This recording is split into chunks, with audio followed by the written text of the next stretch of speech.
What's going on, guys? Back here again with another episode of the Winning Browns podcast, where two Indian kids try to win more subscribers, which we have by now than the Browns have won Super Bowls, games, whatever it is. Uh, we're trying to get to the point where now we have more subscribers than they have quarterbacks in the last 20 years. Um, Nice. More first round draft picks or first overall draft picks. Um, since the turn of the millennium. But the Browns are irrelevant to today's discussion. We got more excellent, more higher standard of excellence to talk about. Obviously, it's Super Bowl Sure. week, and as you can tell, as you probably can't tell, I am very excited, but you probably can because you can't see my camera, being that it's not working for whatever reason. It's okay. Akhilesh will more than make up for uh, my inability to show any emotion today. I'm like Yeah. Bill Belichick that way, but at least Bill Belichick can show his face in a press Okay. conference. I'm joking, but um, either way, you're going to start off by talking today about the NFL awards show. Then we're going to talk about the Super Bowl going on. And hopefully, if we have time, we got a little bit of fun what if for you guys. But we'll start off with the NFL awards. Obviously, those are coming up this Saturday. There are a lot of interesting award races, a lot of discussions, but I think for the most part, they're in concrete. But Akhilesh, I'll let you start off with what you think who you think are going to be the award winners this upcoming Saturday. Yeah. I mean, when we look at it, from a perspective of like usually the predictions for the awards is kind of clear cut, and I think it's pretty much the same when it comes to this year. There might be a little bit of you know, not meeting in the middle per se on some of them, but I think it's pretty much clear. I think from both of our sides, we'll just go down one by one as to who we think deserves the rightful award, and then move on.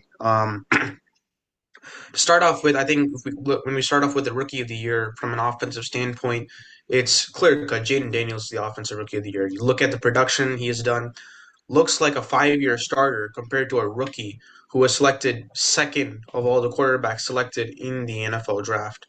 Obviously, the Washington football team's got a great staff overall from a coaching perspective, from a scouting perspective, all ways around. And they definitely made the right pick here, and Jane Daniels is ball. So he's out. He's obviously the offensive rookie of the year. Defensive rookie of the year, I think, surprisingly enough, is also on the same lines. Jared versus the defensive rookie of the year.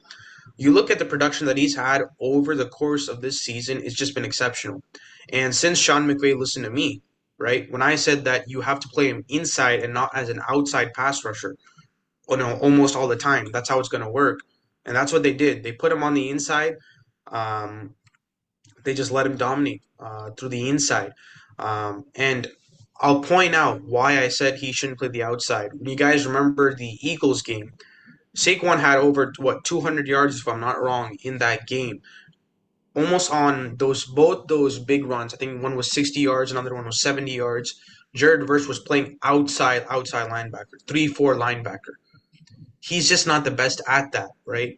But Sean McVay definitely, that entire coaching staff put him in the right position to dominate. He definitely deserves defensive rookie of the year. Now, over to offensive player of the year. For me, this one, I don't think this should be a unanimous vote. Saquon Barkley is the offensive player of the year. I mean, 100. 2,000 plus yards. Really, really, he should have or he could have got the record. Now, if they win the Super Bowl, that's not going to be a topic of discussion. If they lose the Super Bowl, it's going to be a huge topic of discussion, right? But either which way, it's 2,000 yards, your first season in Philly, a lot of doubt behind the head coach, the offensive staff, everything. People forget that the first 4 weeks of the season, Philadelphia was 2-2, kind of, pitchy patchy, etc. They've been on fire ever since, and they've dominated through the run game. So Saquon Barkley, 100% offensive player of the year. Defensive player of the year. Now, this one is the one I think that has a lot of picks that can go around. I think it's Pat Surtain. You look at what the Broncos defense has come to. You look at the fact that they had to have a rookie quarterback who, by the way, played a very good season by all measures, a very good season. But Pat Surtain was that guy on defense that could make every stop, every play. You look at the receivers that he went against, Jamar Chase on a daily basis. Everybody that he went up against, he locked them down, right? I don't think there's a better defense player in the league than Pat Surtain right now. Maybe the numbers and the number of interceptions, return yards. I know. I mean, maybe those type of abstract numbers may not match up. But if you look at the number of air yards allowed on him, or the number of yards after the catch allowed on him, they're going to be one of the lowest in the league. And I think that's what matters the most. We also look at the fact that that Broncos defense was a top 10 defense in every statistical category defensively, right? They also got in the playoffs. And let's be honest, they had Josh Allen kind of running around in that first half. Second half was abysmal. But that first half, they did get him. So Pat Surtain, I think Defensive Player of the Year. I think I have three more awards left. Comeback Player of the Year. Now, this one is one that I want to understand the definition behind Comeback Player of the Year. Because I've seen a lot of places where it says Joe Burrow is a Comeback Player of the Year. But what did he come back from? Like that's what I don't get. I don't know what he came back from exactly to And the become the argument Comeback for Player of the Joe Year. Burrow is usually the fact that he came back from an injury that was season ending last year. Usually it used to be that that award would go to the guy who got injured and came back from an injury. In recent years, Exactly. it's been more about a player who's come back from an unbeknown circumstance, whether that's Yeah. what DeMar Hamlin went through to that extent, or whether it's just, poor play in the past and just improving as a player. So, yeah. For me, man, I'm gonna be completely honest. I really don't think Joe Burrow can get it this time because DeMar Hamlin didn't get it last time. DeMar Hamlin nearly lost his life on the field. And now he's come back and if we're really being honest, one of the top safeties in the league. You look at the season, you look at the Bills defense was not great. I'll give that. But at the same time, they played very, very well on a consistent basis. I mean, sometimes, yes, against the Rams game, for example, that was abysmal. But still, they were a pretty good defense. And DeMar Hamlin was a huge part of that. So I would say DeMar Hamlin gets a comeback player of the year. I won't be wrong if you say Joe Burrow, because he had the best season of his career. And he's already one of the best quarterbacks in the league. So I'll give that. But at the same time, I think because Hamlin didn't get it last time, he deserves it this time. Coach of the year. Now, this one, without a doubt, is the toughest for me. Out of all of these, without a doubt, it's the toughest for me. I'm gonna have it. I'm gonna have to give it to Kevin O'Connell. Look, Dan Campbell has had a spectacular season. Jim Harbaugh, my guy, took a team that was 5-12 and brought them to 11-6 record, which is incredible. And you really look at it, the talent that was on our roster this year was 10 times worse than it was last year talent wise, right? So definitely Jim Harbaugh is in that conversation. Dan Campbell, again, what I think 15-2 this season, incredible record. But you look at what Kevin O'Connell did. You lose JJ McCarthy in the camp. You give away what's his name? Oh my God, I'm forgetting him. Kirk Cousins. There we go. You give away Kirk Cousins, your starting quarterback for so long. You draft JJ McCarthy thinking that he is going to be the guy to ride you to the end, and then you lose that. And you have to take Sam Darnold, who, let's be honest, no one thought was going to be a top 15 quarterback in the league. And you coach this guy to make it such that this team was, 14-3 to end off the regular season? Yes, it was a disappointing loss against the Rams, but let's be honest. That's a coaching job that we haven't seen since Bill Parcells with the New York Jets, for God's sakes. That's one of the most incredible coaching jobs in NFL history. You look at what he had to do, the defensive side from Brian Flores. See, one thing Jeff Saturday pointed this out, although he had a terrible coaching career, right, in all retrospect. This one thing he pointed out. Coaching is not about just the X's and O's. In fact, the X's and O's are probably the smallest part of the coaching philosophy. Coaching in general is to set a foundation as to this is our culture and ride with it. When you can do that, and then when you get the players to believe in that culture, that identity that they impose on every team that they go against, that's what's going to get you to the end. That's coaching. And that's what Kevin Connell's done. He's brought in Brian Flores, a defensive mastermind, right? From the Bill Belichick force of nature defensive, you know, literally encyclopedia. And he's brought him over here to coach his defense. That was a top defense in the league. He's taken over the reins of the offense to make sure everything is pinpoint perfection, which it was most of the time, which it was. I don't see it's hard because Dan Campbell should have got it last year, in my opinion. Should have got it last year. But still, the coaching job that Kevin O'Connell's done this year, I just cannot give it to Dan Campbell. Now, final, the MVP, the big one. And yes, I say this is not as debatable as the coach of the year. Lamar Jackson's the MVP. Lamar Jackson's the MVP. I get it. Josh Allen beat him in the playoffs. He brought this team to what 13-4 maybe this season or 12-5. I'm not sure what the record was. But Lamar Jackson's the MVP, man. He had what the last year, right? His statistics last year was already incredible. This year, what 40 plus touchdowns, one of the fewest number of interceptions in the league. Had 900 plus rushing yards this season, and then added on top of that nearly 4,000 or maybe 4,000 plus passing yards. You look at all those numbers, you can't tell me this guy's not the MVP. You just cannot tell me this guy's not the MVP. Josh Allen, I get it. Incredible season. Was so accurate when he needed to be, made the right runs. Everything is there. But Lamar Jackson's the MVP. He is the MVP. It's I don't know how to describe it, but for me, it's clear cut. Lamar Jackson's the MVP. I don't think you can put Josh Allen above because, yes, statistics don't play as important of a role in the MVP, but they still matter a lot, especially when you have Lamar Jackson numbers. Then you translate that to the record, translate to what he did this season.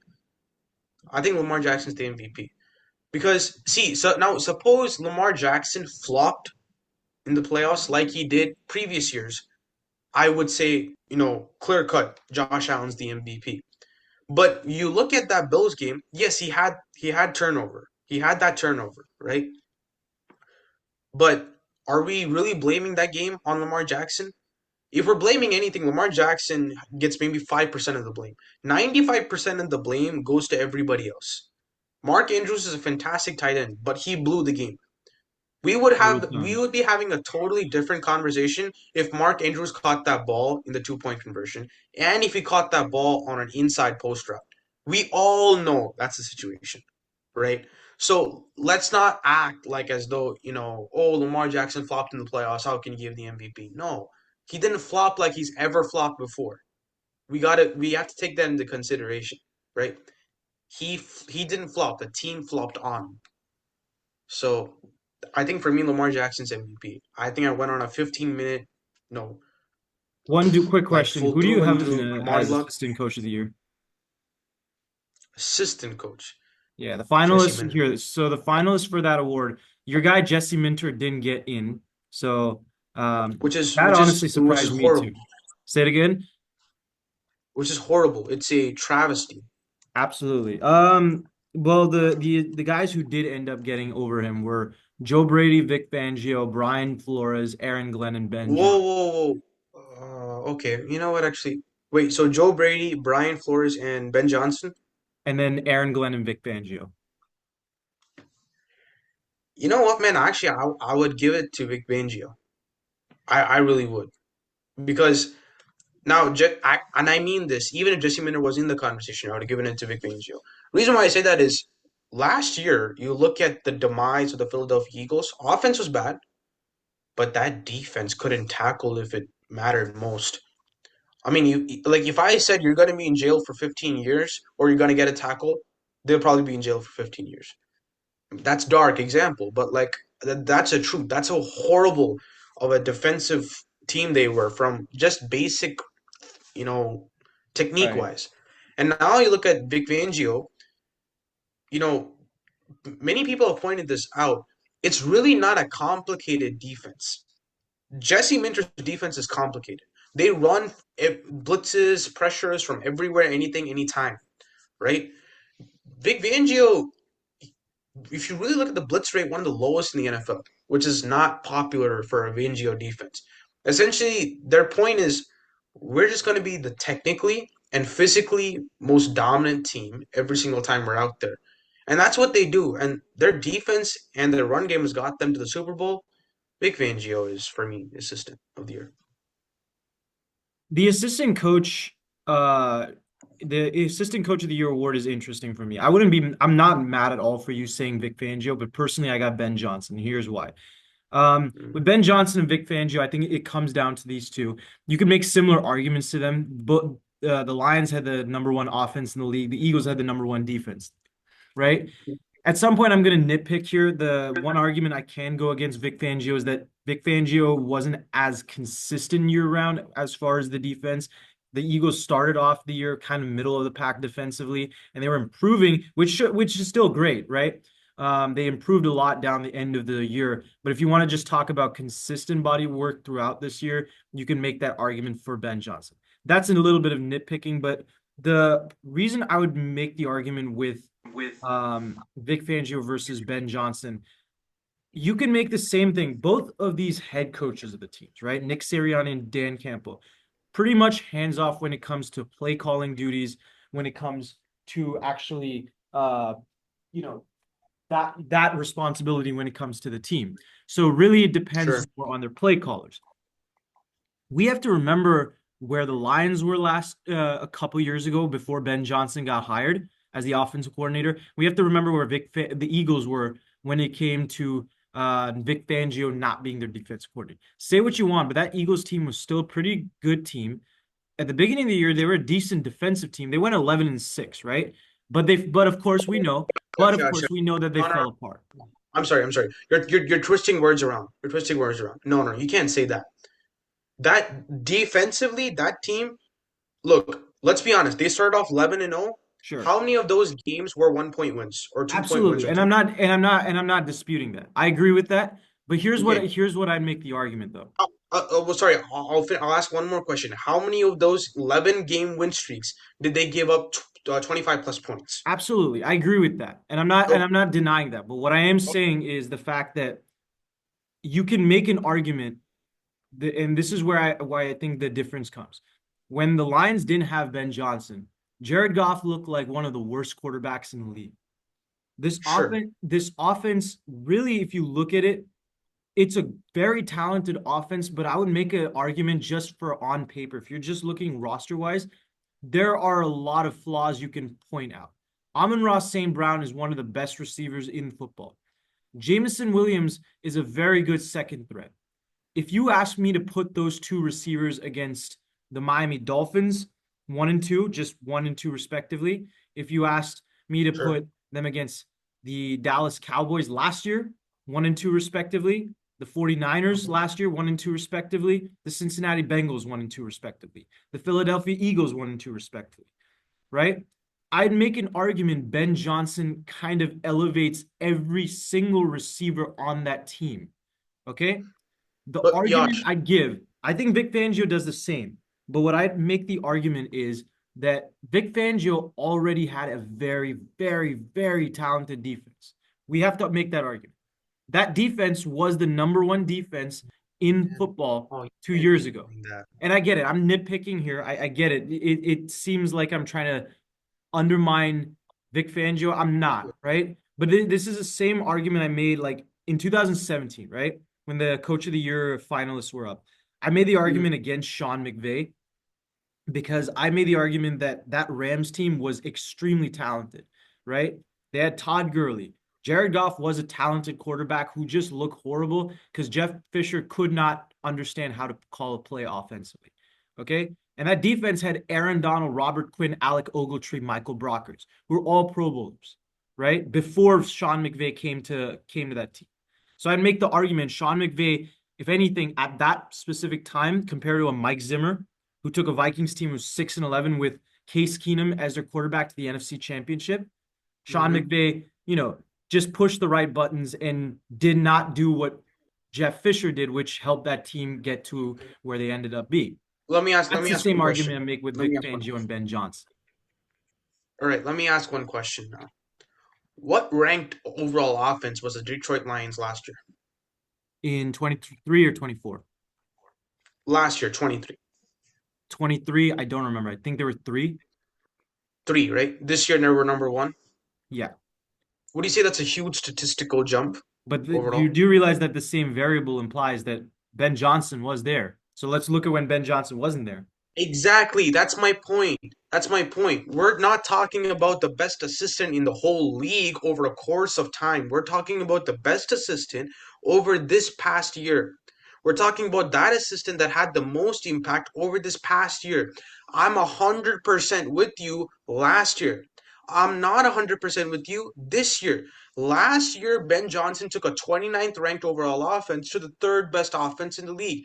This year, he took the third best offense to the number one offense. So you're looking at it more from the sense of like a best performing or most Well, impactful defense. exactly, but that's what it is. The best assistant coach is that guy that looks out. See, if Nick Sirianni gives any coach in the league or any coach like Nick Sirianni, Dan Campbell, Jim Harbaugh, who don't call the play calls, but say, I'm going to be a leader and I need you guys to delegate the X's and O's responsibility, they give it to the guy. Sure. It's this guy's responsibility to put in a tactical playbook that's Sure. going to get the best success Sure. out of whatever team he's given. Ben Johnson's done that spectacularly Sure. over 2 years. Spectacularly over 2 years. Sure. But when we say 2023 to 20 or 2024 to 2025 best assistant of the year, we're talking about that 1 year time frame. Vic Fangio has had much more of an impact this year compared to Ben Johnson this year. That's where I kind of That's disagree with you because I'd make this how these are two arguments I'd make. Okay. Number one, all right. If you're what you just said is that you're making the argument that this is more of the most impactful defense. And from a 1 year period, yeah, sure, you can make that argument that you can make that argument that yeah, last year the Eagles were a terrible defense and this year that they're the number one defense in the league, right? sure. Okay. But what I'm saying is if you're going to talk about it being the most impactful coordinator, I think you have to talk about what that team is with and without that coordinator rather than, a transformation from 1 year to another. That was kind of my argument. Where you're saying like the Eagles defense Who has the transformed number from one this offensive team to line in the that league? team. I'm saying that if you take out Vic Fangio, I think unless you have I think it's more of an indictment against Sean Desai and Matt Patricia that they were the defensive coordinators last year than it is as much a credit on Vic Fangio. And don't get me wrong, Vic Fangio is a hell of a defensive coordinator, Oh, right? come I on. love him. He was a former I 49er defensive coordinator. But what I'm saying is, I think that there are a lot of talented defensive coordinators in the league who might not be the number one, like the best defensive coordinator. They're still going to be able to keep this Eagles team close to top of the pack, top 10, maybe top five defense, depending on who you ask. I don't think so. I think if you take out Ben Johnson from the Lions and you put in, say, Zach Taylor, right? I think that Yeah. Lions offense is not even close to top 10. Just Sure, talent. but this is my thing. This is my thing here. Was the Eagles roster last year defensively much different from the roster this year defensively? Was it Much different. but you can make the same argument at 22 to 23, right? Exactly. No, no, no. Let me finish. Let me finish. Let me Sure. finish. Who had the best offensive line in 2022? Best Best offensive offensive line in the league. line or defensive Yeah. line? Eagles, yeah. No, the offensive line in the league. Oh, We talk about offensive line. Offense or defensive line? offensive line, O line, In 22, the Eagles, yeah. Eagles. Second Lions. Would that be reasonable to say? Second was the Lions. This Yeah, past year, would you say it's the Lions? yeah, Would we say that Lions' offensive line was now compared to this year without Jason Kelsey is probably more talented? sure. Would we not say that the quarterback Jared Goff is a much more accurate, much more decisive, much smarter of a quarterback than Jalen Hurts is this year? But who made that impact though? Because we look at No, Jared Goff 3, 4 years ago, no. right? When he But didn't that's have my Ben point, Josh. Johnson. That's my point, Josh. If we're talking 23 to 24, sure, Ben Johnson's the assistant of the year. See, you're speaking Yeah, like but this. You're this is not a most valuable this no, is no, not a but most valuable it is. assistant coach of the year award. It's It best is. assistant coach of the year. And I'd Exactly. make the But argument. most valuable ties into that. Well, Most that's the valuable second argument I'd give. The right. argument I'd give No, is no. look at the performance of the Lions and look at the performance of the Eagles as far as with the Detroit Lions, we were talking about a historic offense. Akilesh and I had this conversation a few months ago talking about Akilesh was comparing this Lions offense to the greatest show on turf.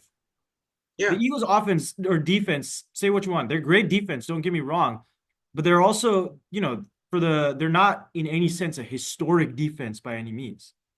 Sure, but So at that's the where I'd same also make time, the argument that just shows how good Ben Johnson is for that Lions team. no, but you're missing the point, Yash. The point is not that this is the best assistant in the league. The point is this is the best assistant in the league over the duration of this year, right? And you're saying impact doesn't play as much of a role. All No, right, I'm not see, saying then impact essentially doesn't play a role, but I established think I'm that. looking at impact differently than you are. Well, what else is impact? Well, for me, The I'm effect saying that that you have impact on the is player right. and the overall production of the team. Is that Sure. not impact? Well, I'm looking at impact. You're looking at impact from the sense of like the transformation of a team from one year to the next. I'm looking at impact from if you take this guy I'm out not. of the puzzle, what does it look like? That's what I'm kind of looking at. Yeah, yeah. If I took so Vic Fangio wasn't there last year. The Eagles roster was pretty much the same. Yes, they didn't have CJ Gardner Johnson. I'll give you that, right? The roster was pretty much the same. They were 29th ranked on defense in the NFL. The moment Jonathan Gannon left that defense, which he didn't have nearly any talent that's there now, okay? He left, Fletcher Cox left, everybody left slowly, right? 29th ranked defense in the NFL. So that was Matt Patricia. Say what we want about Matt Patricia, right? Sure. He had the number one ranked defense for 3 years consecutively under Bill Belichick. Sure, Bill Belichick was a defensive mastermind, but Patricia was calling the shots, right? So let's not act as though Patricia is just some bum on the sidelines, for God's sakes, right? He's a pretty good defense coordinator, if I don't say so myself. My only thing is this: Ben Johnson's an incredible offensive mastermind, but I don't know if he got it or not, but he's a 23-24 assistant of the year, but not 24-25. It's over the duration of the year each award is given. It's the same thing that I saw for Joe Burrow. Yes, he had the most statistically best season, but Damar Hamlin has had much more of an impact and he deserves it more, rightfully so. So that's my only thing. Again, I don't want to get too carried away, but Right. I'm not sitting here mad that you're taking Ben Johnson over him, but I Right. am saying that he should have got it last year. This is not his year That's because the fair. transformation of one year to another also impacts the amount of talent that you've had from one year to another also impacts. I Kevin mean, like I O'Connell said, got to my end. absolutely. Look at what That he way had it would to have do. been interesting to see a Lions Eagles matchup in the NFC Championship, and I think that would have been a great ability to really decide this By the award. way, I forgot that Ben Johnson couldn't get to the NFC Championship. He lost in the divisional round to a rookie Yeah, but quarterback. the thing is, these awards usually are decided by regular season, anyways. I So there's get it. I like get it. that, I get yeah. it. But I But mean, Yash, actually, I don't think so, man. I don't think so. Like, this is what every person on the planet says. I really don't think so. Are you joking? Like sometimes I feel like people are just joking when they say that. The reason why I say that is why do you have then the award show after the playoffs? Tell me I that. mean If it's a that makes sense. But I mean, playoffs, you can look at several times throughout the NFL over the last few years and that's only for point out that MVP. it's a regular People season look at award. that for MVP. For every other award, it's playoff based. I guarantee you it's playoff based. Defensive Player of the Year? Example right now, defensive player, yeah, Okay, without a give me doubt, an I think. example. Stephon Gilmore. Stephon Gilmore, in all retrospect, shouldn't have got it. You really think about that season, he shouldn't have got it. The one playoff game that I think they got, I don't know if it was 2019. I think it was they lost against the Titans They lost against the Titans. uh, in the divisional playoffs. He had a great game. He had a great game. So you think Everybody he all of a won sudden because of was like, that? "Yep, you know what? Hmm. Without a doubt, I think he won because of that." You look at other, for example, T.J. Watt. I think against the Cleveland Browns, for example, had one of the worst games. I've seen him have better games. The division player where they got totally ran over by the Browns. Who did they give the defensive player of the year to? Aaron Donald, Right. who by should have never got that third defensive player of the year over T.J. Watt that season. No, No. no. Hence my point.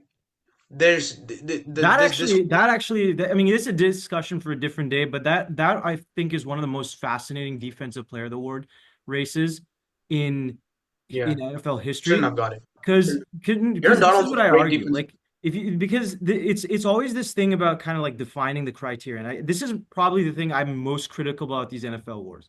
Like they're Yeah, great, like they're the criteria behind them is so ambiguous. It's so difficult to really understand what defines what the best defensive player of the year award. Like and the in other any thing for is that that year, right? If you're fan voting. talking about the best defensive player of the year, yeah, that's TJ Watt. TJ Watt, like by every major statistic, was the best defensive player of the year. But then by like most Yeah, valuable terms, I still think that would be Aaron Donald. I mean, look at that defense around him and look at the talent that they had and look at how many opportunities he was creating for opponents, right? So if it was a but most is it valuable most valuable defensive player of the year, player of the year, or is yeah, it the best defensive player of the year? that's what I want the NFL to be more specific about the criteria with a lot of these groups. And that actually goes to like my award predictions. I would say I agree with you as far as the comeback player of the year. Mm. My argument would be not from the sense if you I think DeMar Hamlin's the only one of the finalists that fits both criteria. Obviously, we know he came back from a horrific incident with obviously what happened to him during that Bengals game 2 years ago, and that was just absolutely tragic. But on top of that, we're talking about a former fifth round pick who was really just drafted to be a backup for Micah Hyde and Jordan Poyer, who had to step into a role this year, right? With fill in some pretty big shoes, right? Both of these guys are former all pro players, right? The Bills didn't really have that many defensive expectations, and he turned out to be one of the best defensive players, right? I don't know if I'd go as far as to say he was one of the best safeties in the league, but I get where you're coming from there for sure, right? Um, Yeah. I think from that standpoint, I think he fits both criteria, and I think that's why he should win that award. Coach of the year, I don't think coach of the year. There are a lot of coaches that had great years, but I don't think this is close to me at all. I give my flowers to Dan Campbell. I give my Andy Reid, but to Andy Reid. But here's the thing. Whoa, But here's whoa, the thing. whoa, whoa, whoa! What Hold on, happened to your Michigan man? Jim. No, that's what I'm saying. I'll give. That's what I'm getting to that. I'll make the argument that the NFL is pretty clear about the criteria of this award, right? They're very clear. It usually goes to the coach who makes the most impact, right? Assistant coach is a newer award, so there's really not a really understanding of where the criteria is. But the coach of the year, it's very clear. If you take a team who is not expected to do anything and make them one of the best teams in the league, you're the coach of the year. So Jim Harbaugh can be in that finalist award. Unfortunately, he's not in the finalists. Dan Quinn can make an argument. Yeah, he's not. Dan Quinn can make an argument. Unfortunately, he did not have the best team. To me, it got to go to Kevin O'Connell. Okay? From every sense of the imagination. You look at the fact that this team has Sam Darnold as a quarterback and nobody expected them to do a damn thing at the beginning of the year. And they won 14 games, excuse me. Not to mention, I think it's a testament to how good he hires as far as his defensive coordinator when his defensive coordinator is Brian Flores and how well he did with that defense. I think it has to go to Kevin O'Connell with the fact that this team was not expected to do anything and they won 14 games. That is shows me how good of a coach he is. As far as the other rewards, I think you nailed it on spot with the defensive and offensive rookie of the year. Shout out to Brock Bowers because I think in any other year he would have probably won offensive rookie of the year. But unfortunately, this happened to come in a year where Jaden Daniels just turned out to be absolute god in reincarnated. Um, Defensive player of the year, to me, that's probably the most interesting award. I went back and forth on this. I think it comes down to Myles Garrett and Patrick Surtain. And I would not be mad if you made an argument for either. I'm personally going to go with Myles Garrett because I think that he is a little bit higher on every statistic and a little bit more dominant at his position than Surtain was. I can very You well don't think see him. record matters? Say it again. You don't think the record of the team that he was on matters? I don't think so because I think it's a best defensive player of the year versus most valuable. Okay, You know what? I'm not gonna argue with that Like because if you say, you argue most you valuable, laid I down your agree. definition for it. I get you. You laid down your definition for it. I'm not mad. Actually, Yash, I don't know if we have time, but I do want to ask this. I think we should make this an important section of this video, and it's on the spot. Sure. Myles Garrett has requested trade from the Cleveland Browns to any other team, which, come on, it's Right. quite obvious to everybody. But I would ask you this. What top two teams? People are saying top five. I'm saying give me two teams that he's going to fit best on, right? Addressing their cap situation as well at the same time. Two teams that he's going to be fit the best on. Because I have one team in mind, and it reminds me of a great story in the NFL's history. But I want to let you take over first. Because by the way, I just want to comment. Sure. Myles Garrett for Defensive Player of the Year, man. I wouldn't be mad. Because if you define best defensive player of the year, not most valuable, that's a great point that you mentioned. So Sure. Well, I'm gonna first off, give you I'm the going to floor make the there, bro. argument that every team should be in the running for Myles Garrett.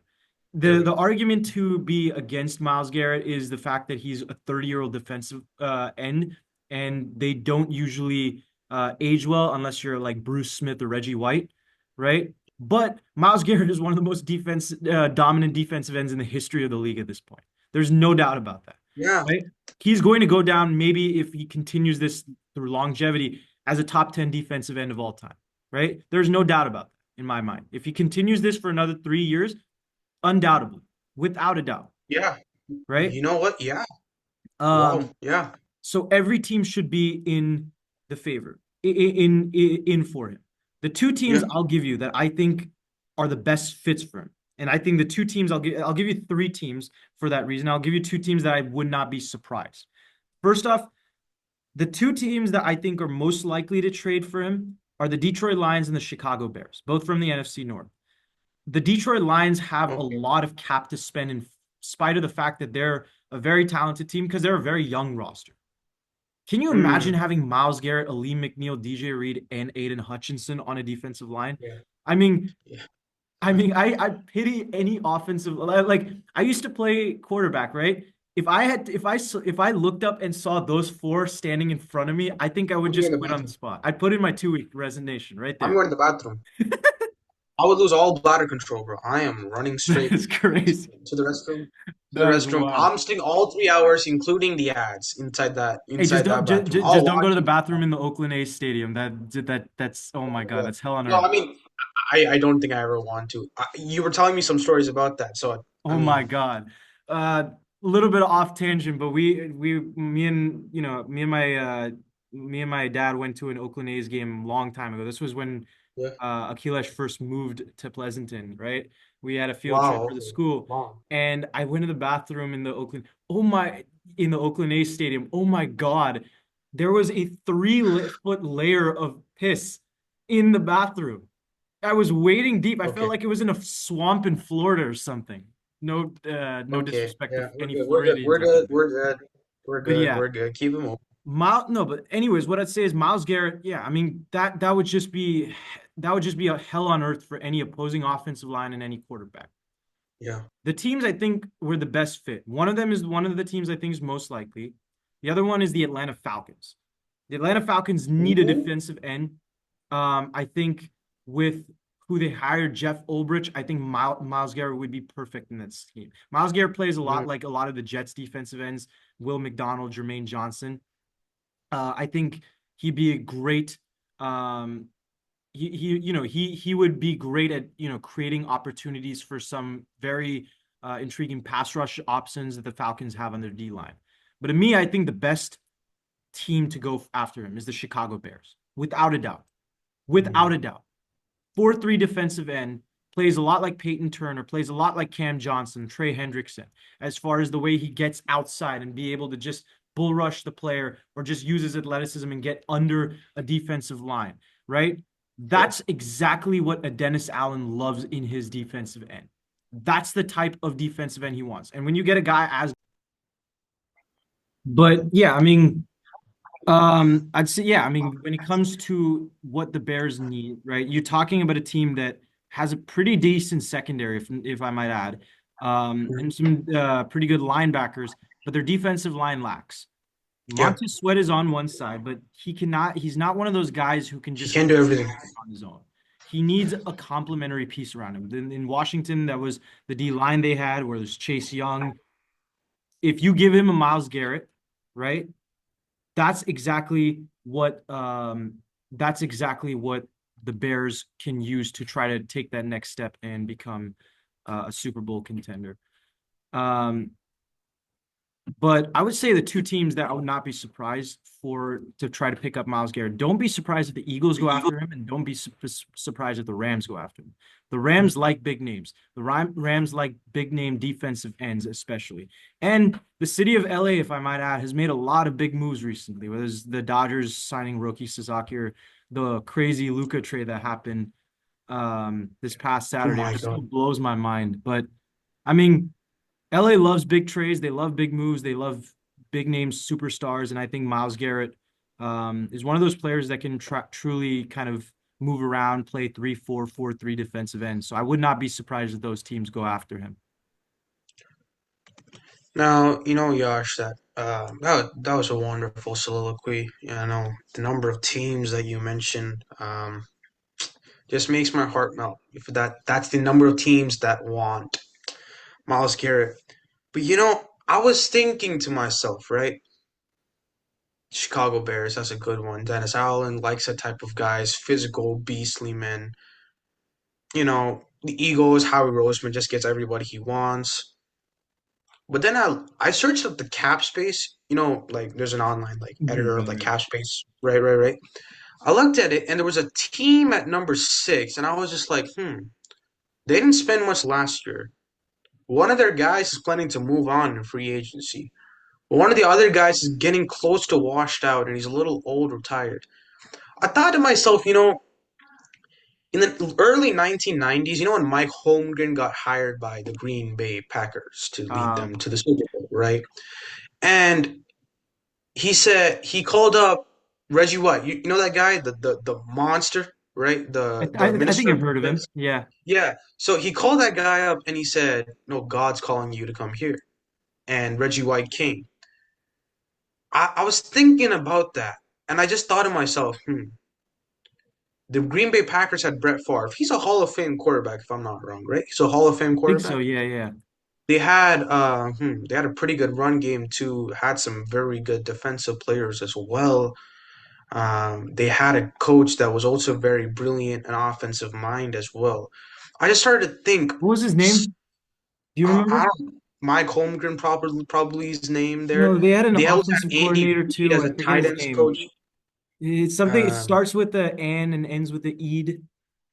yeah, but he wasn't the offensive coordinator. Just pointing it out, True, he was true, true, actually a true, tight true. ends coach on that team. He never was an offensive coordinator. But I was just thinking on all those things: a great coaching staff, a great head coach, a good quarterback, an established offensive line, a good Mhm. run game, Yeah, talented receivers, right. already a pretty good defense, but Definitely. had some old players starting up.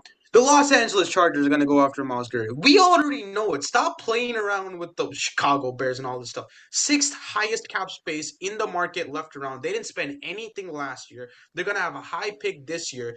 This Myles Garrett trade will get us to the Super Bowl like Reggie White got the Green Bay Packers to the Super Bowl. Brett Favre, Justin Herbert. Good run game, Green Bay Packers good run game. All right, you had Sterling Sharp. He went out by the time y'all got Reggie White and fully established yourselves as a threat in the NFC. We don't have a receiver in the world right now. Oh, wait, never mind. Lat McConkey, by the way, had the most receiving yards of any rookie in NFL history during the playoffs, 197. Put that in your notebook. All right, this man can dominate the line of scrimmage like no other player that we have seen, easily since he got to the NFL. He's strong, physical, exactly the type of guy Jesse Minter wants. Now, people may say, "Oh, Jesse Minter plays a 3-4." Jesse Minter will play anything. This is what I wanted to say to like most people. They're like, "Oh, this guy's 4-3 defense. He plays a 4-3 type of defensive end. You put him in, he's going to be working perfect."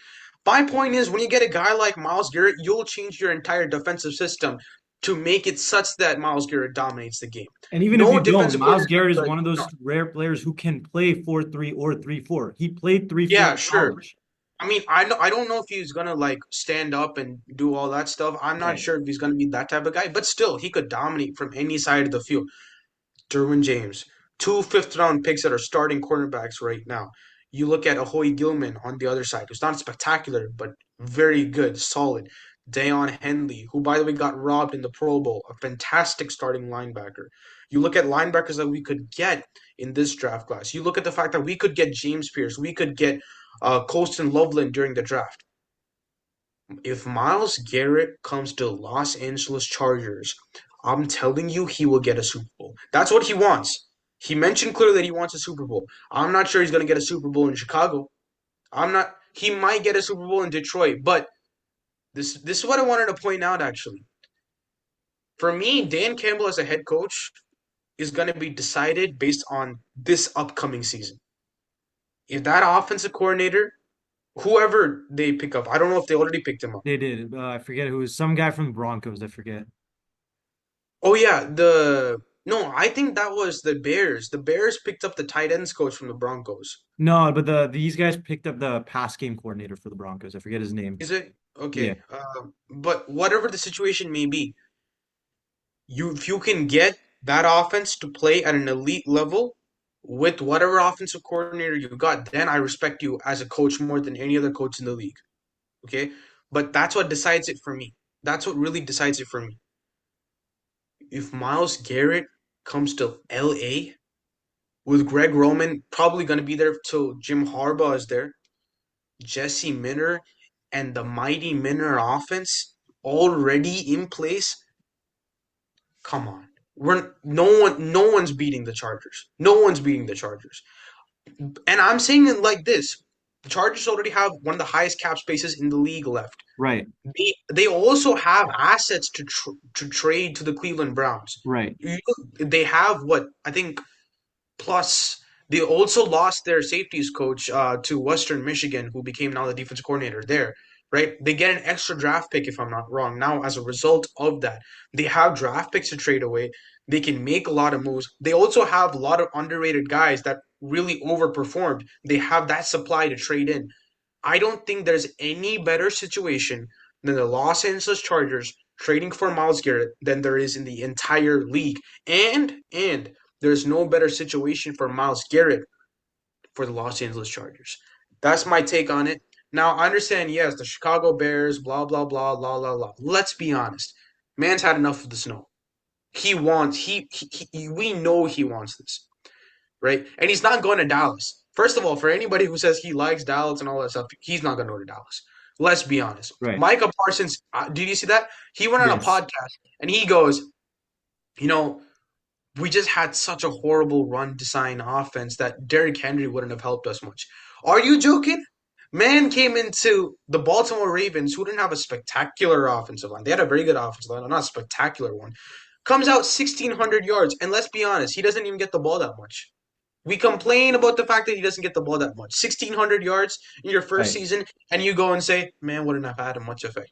Stop that. Is Zach Martin not one of the greatest guards in NFL history? Stop that. Yeah. Don't pull that type of stuff. He's not going to Dallas. He's not going to Dallas. Well, I'll make the argument, and this is like as excited as we'll get towards the Miles Garrett trade, especially as free agency gets closer. Have some part of me just feels that he's not going to get traded. Like as You much know, as I want to say it, like yeah, that's that true. is, I mean, because I mean, when you have a defensive player that valuable, it's hard for any team to trade them. And on top of that, I mean, the Browns the Browns think that they're closer, and whether that's true or not, the Browns do think that they're closer to Yeah, contending for a playoff than they do being one of the worst teams in football. And they're not rebuilding anytime soon. They're just trying to retool. So, it gets tricky with this whole situation as far as whether they want to trade him, being that you're probably not going to get a defensive end back as good as Myles Garrett. that's true. That's true. But In all retrospect, now that you say that, I'm on the same lines in the sense that there's like I think their general manager was very, very open about this. We're not into trading him. Right. So, It is interesting though, one way or another, where he would go and just, I mean, I think this is a guy who'd make any team better, and every team should want to trade for him for that reason. Um, but going on to the next topic, and this is probably this topic everybody's been waiting for because obviously the Super Bowl is um this Sunday, and it's not entirely the matchup that everybody hoped for, being that it's the Kansas City Chiefs and the Philadelphia Eagles. Um, Unless you're, of course, a Chiefs fan or an Eagles fan. But it is a matchup that I think perfectly encapsulates the NFL in so many different ways. mm, From just from a casual standpoint, everyone's going to talk about the whole rigging of games and whatnot. We'll stick out of that. I think most people kind of have a similar sentiment to that, but that most of that is a lot of speculation, right? What I will argue though, for both teams is they're very, very similar in structure and yet somehow very differently built. And I think it kind of perfectly encapsulates how teams have built themselves to become Super Bowl contenders. The mm, Eagles have made the Super Bowl now 2 of the last 3 years, and the Chiefs have obviously made 3 Super Bowls in a row. They're looking for a three-peat. Kansas City, um, they're built off of five superstars, I'll say particularly. That yeah, would be Patrick Mahomes, obviously, Travis Kelce, obviously, uh, Creed Humphrey, the center for their on their offensive line, Chris Jones, and what was his name? Trent McDuffie, cornerback. Trent McDuffie right. specifically plays nickelback, which I think is very, very interesting in this specific case. Um, And two of those players are, younger. In the case of Creed Humphrey, this came when the Chiefs decided to completely revamp their offensive line after losing the Buccaneers in the Super Bowl. And Hmm. McDuffie came as a result of that Tyreek Hill trade, Yeah. right? Which goes to show you how certain teams are, rebuilding, but also contending for the present. Rebuilding for the future, but contending for the present simultaneously. Obviously, we've talked about how important quarterbacks are in this modern day and age for in the NFL. I think it Sure. also gets understated though how much the other positions that I mentioned, tight end, center, defensive line, interior defensive line specifically, and nickelback specifically, how much they matter to a Super Bowl contending team in an era where there's so much passing, right? Mm, There's a video on YouTube where Bill Belichick is talking about how important the center is to an offensive line. I highly go recommend it for anybody out there. mm, Um, from a tight end position, you're talking about a guy who can be an elite receiver or an elite blocker. And Travis Kelce is not exactly the greatest blocker, but he does enough for the Chiefs. And then when you have guys who can create pressure, whether it's a pass rushing snap or it's a rush, what's it called? A run game snap for the run defense, when you have a guy like Chris Jones who can be dominant in both categories, that takes your defense to another level. And those are the things I'm seeing in the Eagles now. Well, the Eagles are more depending on the run game. You have this team that is focusing on the modern way of a dual threat quarterback. This RPO type offense. Design runs. That when you yeah. get a running back as elite as Saquon Barkley, that certainly helps. And the Eagles don't necessarily have an elite tight end to the same extent in Dallas Goedert. Still a serviceable tight end by any means necessary. AJ Brown, one of the best receivers. Devontae Smith, another great receiver.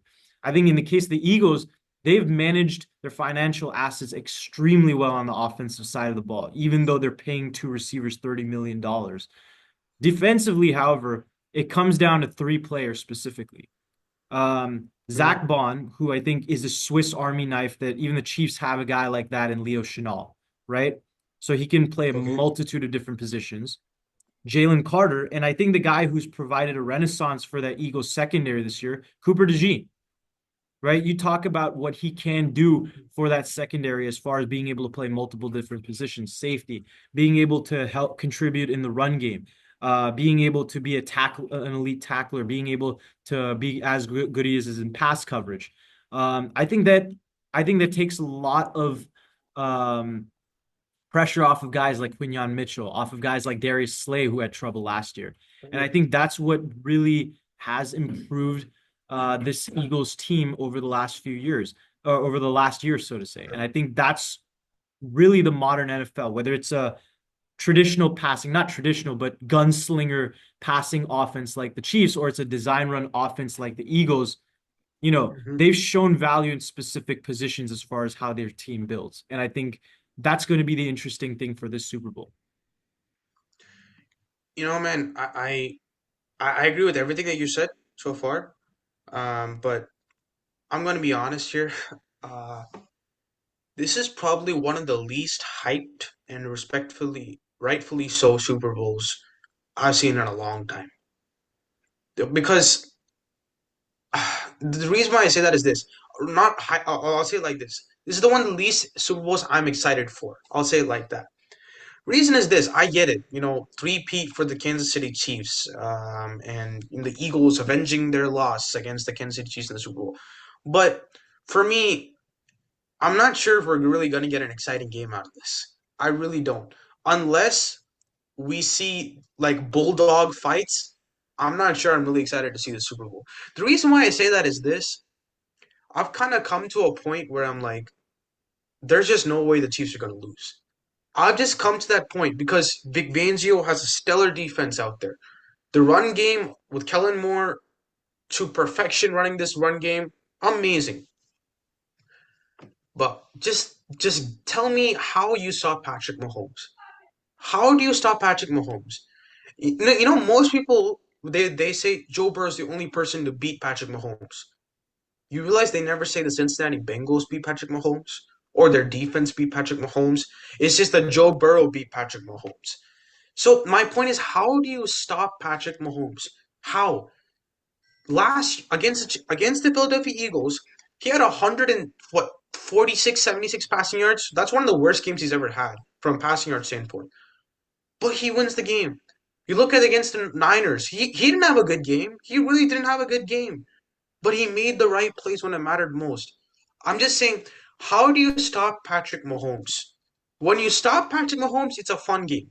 When you don't, it's kind of like, why are we watching the NFL when we already know what to expect and what's to come, right?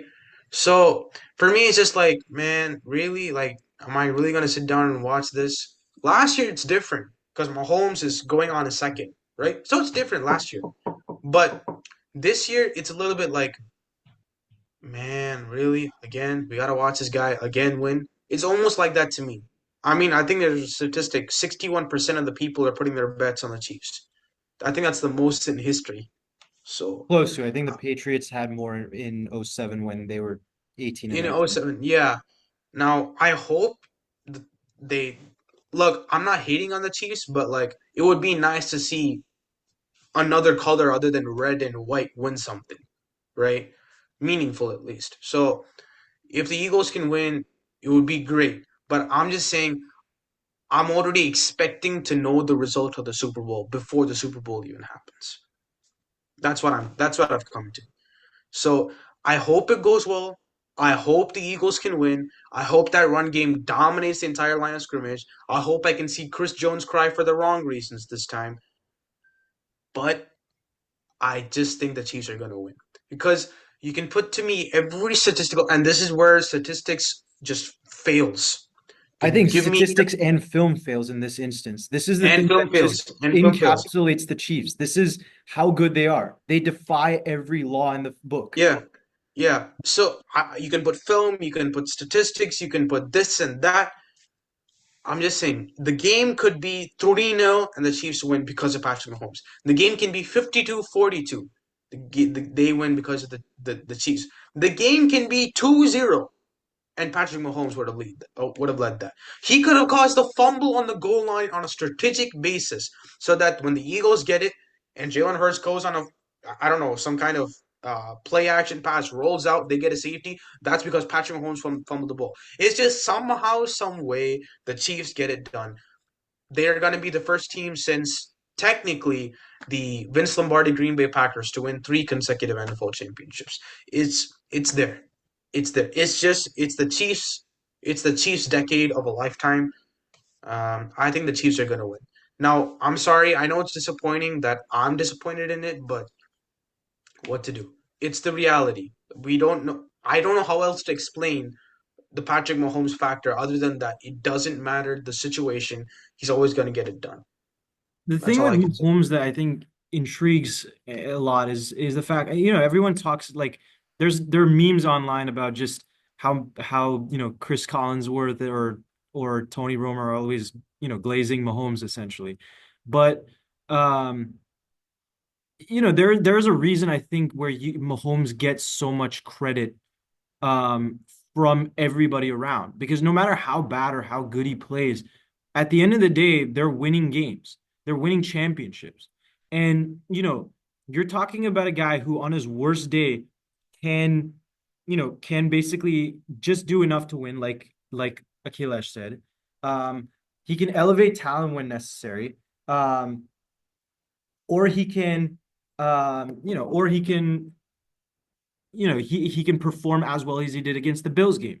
We could talk about the refs' bad calls and whatnot, but the fact of the matter is the Chiefs, part of the reason why it it comes down to a ref's call is because of the fact that other teams are, not as well coached, not as they don't have the elite players that the Chiefs have at every position.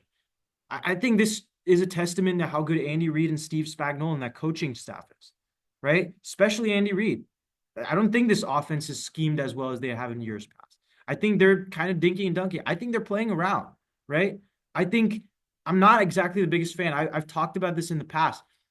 They're I'd make the argument that Matt Nagy is partially why the Chiefs offense has failed, relatively speaking, the last few years because of the limitation of routes that he runs on a daily basis. I think that's going to be some struggle for the Chiefs when it comes down to the game because of how good the Eagles secondary is.